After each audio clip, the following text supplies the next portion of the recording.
Hi friends, मैं आपका पूजन और मैं इस वीडियो को स्टार्ट करने से पहले एक बात बता दूं कि अगर आपको मैग्नेटिक फोर्स क्या है, उसकी फॉर्मूला क्या होती है, उसकी डायरेक्शन कैसे फाइंड कर सकते हैं, अगर आपको ये सब कुछ नहीं पता तो प्लीज मेरी प्रीवियस वाली video force on a moving charge in the magnetic field वाली वीडियो पहले देख लेना, फिर उसके बाद ये वाली वीडियो स्टार्ट करना। ओके, तो प्रीवियस वीडियो में हमने जो मैग्नेटिक फील्ड ली थी वो एक लिमिटेड एरिया के लिए ली थी, एक छोटे से रीजन के लिए ली थी, जिसमें चार्ज मैग्नेटिक फील्ड में एंटर होने के बाद वो चार्ज आगे मूव करते करते डिफ्लेक्ट होके मैग्नेटिक फील्ड से बाहर निकल जाता था। लेकिन अब आप जरा विजन करो कि अब हमने मैग्नेटिक फील्ड की रेजिंग को बढ़ा दिया है, मतलब उसको हमने 10 टाइम्स 100 टाइम्स रेजिंग को एक्सटेंड कर दिया है। अब दूर दूर तक मैग्नेटिक फील्ड फैली हुई है और हमने यहाँ पर एक चार्ज पार्टिकल ले लिया है और चार्ज पार्टिकल पॉजिटिव भी हो सकता है और नेगेटिव भी हो सकता है। तो लेट्स सपोज यहाँ पर हमने एक इलेक्ट्रॉन ले लिया है जो वेलोसिटी v के साथ इस मैग्नेटिक फील्ड में एंटर हो जाता है। तो अब क्या होगा, देखो लेफ्ट हैंड रूल्स के अकॉर्डिंग यहाँ पर मैग्नेटिक फील्ड इनवर्ट डायरेक्शन में जा रही है, तो उस इनवर्ट डायरेक्शन में अपने बाएं हाथ के फिंगर्स को स्ट्रेच करेंगे और चार्ज की वेलोसिटी राइट साइड ईस्ट की डायरेक्शन में, तो उस डायरेक्शन में अपने थंब को मोड़ देंगे। तो हमारी जो हथेली होगी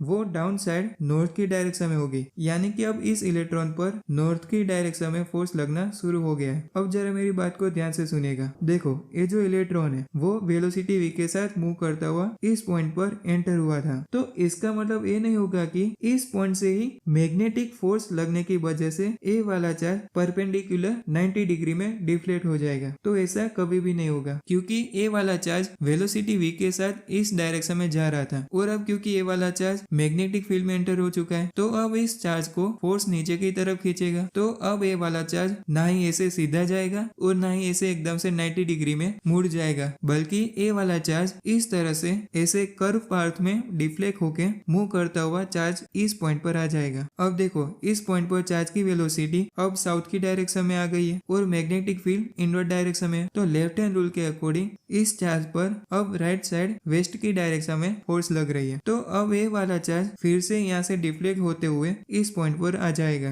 अब इस पॉइंट पर चार्ज की वेलोसिटी अब वेस्ट की डायरेक्शन में, तो लेफ्ट हैंड रूल के अकॉर्डिंग इस चार्ज पर नॉर्थ की डायरेक्शन में फोर्स लगेगी। तो अब ये वाला चार्ज यहाँ से डिफ्लेक्ट होके इस पॉइंट पर आ जाएगा। अब इस पॉइंट पर चार्ज की वेलोसिटी नॉर्थ की तरफ है, तो लेफ्ट हैंड रूल के अकॉर्डिंग इस चार्ज पर ईस्ट की डायरेक्शन में फोर्स लग रही है। तो अब ये वाला चार्ज यहाँ से डिफ्लेक्ट होके फिर से वहीं का वहीं उसी पोजीशन में आ जाएगा जहाँ से इस चार्ज ने मूव करना शुरू किया था। तो इसका मतलब क्या हुआ, अगर फील्ड को एक्सटेंड कर देते हैं, बड़े से रेजिम में फैला देते हैं, तो जिस पॉइंट से चार्ज ने मूव करना शुरू किया था वो चार्ज डिफ्लेक्ट होके एक पूरा राउंड सर्कल में चक्कर लगा के वापस से वहीं का वहीं आ जाएगा जहाँ से इसने शुरू किया था। वैसे आपने एक और बात नोटिस की, ये जितने भी पॉइंट पर मैग्नेटिक फोर्स लग रही है इन सभी मैग्नेटिक फोर्स की डायरेक्शन किसी खास पॉइंट तरफ है। देखो इस पॉइंट पर मैग्नेटिक फोर्स इस तरफ है, फिर इस पॉइंट पर मैग्नेटिक फोर्स इस तरफ है, फिर इस पॉइंट पर मैग्नेटिक फोर्स इस तरफ है और इस पॉइंट पर मैग्नेटिक फोर्स इस तरफ है। इसका मतलब ये सारी मैग्नेटिक फोर्स किसी एक खास पॉइंट की तरफ इशारा कर रही है और उस एक पॉइंट को हम कहते हैं सेंटर ऑफ सर्कल। अब जरा मेरी बात को ध्यान से सुनेगा।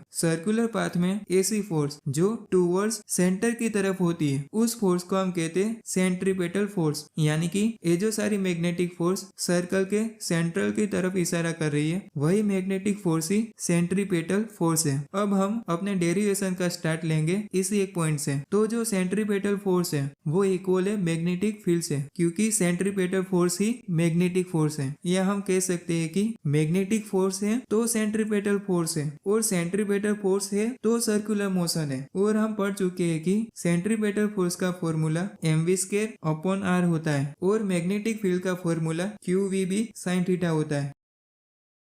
और यहाँ पर जो थीटा है वो 90 डिग्री है, क्योंकि सारे पॉइंट पर चार्ज की वेलोसिटी और मैग्नेटिक फोर्स के बीच का एंगल 90 डिग्री है। तो यहाँ पर magnetic force is equal to qvb sin 90 degree हो जाएगा और sin 90 डिग्री की वैल्यू 1 होती है, तो यहाँ पर magnetic force is equal to qvb हो जाएगा। अब इन दोनों fc और fb की वैल्यू को इस फॉर्मूला में इनपुट करेंगे, तो यहाँ पर mv²/r is equal to qvb हो जाएगा और यहाँ पर वेलोसिटी से वेलोसिटी का स्क्वायर कैंसिल हो जाएगा, तो बाकी बचेगा mv/r is equal to qb। अब हमें यहाँ पर रेडियस का फॉर्मूला बनाना है, क्योंकि आज के टॉपिक का main heading he motion of charge है। और यहाँ पर कौन सी मोशन है, तो सर्कुलर मोशन। और सर्कुलर मोशन को कौन रिप्रेजेंट कर रहा है, तो रेडियस आर। इसका मतलब कि हमें यहाँ पर रेडियस आर का फॉर्मूला बनाना है। तो क्यू बी को एम बी के डिवाइड में रख देंगे और रेडियस आर को राइट साइड रख देंगे। तो m B upon q B is equal to R हो जाएगा। इसको थोड़ा सीधा करके लिख देता हूँ। R is equal to m v upon q B, जो आज के टॉपिक का मेन फॉर्मूला है। और ये फॉर्मूला हमें कह रहा है कि radius of circular path followed by charge particle in a uniform magnetic field. Okay, वैसे इसको एक और तरीके से लिख सकते हैं। देखो, हम मोमेंटम वाले वीडियो में पढ़ चुके हैं कि मास इनटू वेलोसिटी वो इक्वल होता है मोमेंटम से। तो यहाँ पर हम mv को p से रिप्लेस करेंगे, तो r is equal to p upon q B हो जाएगा।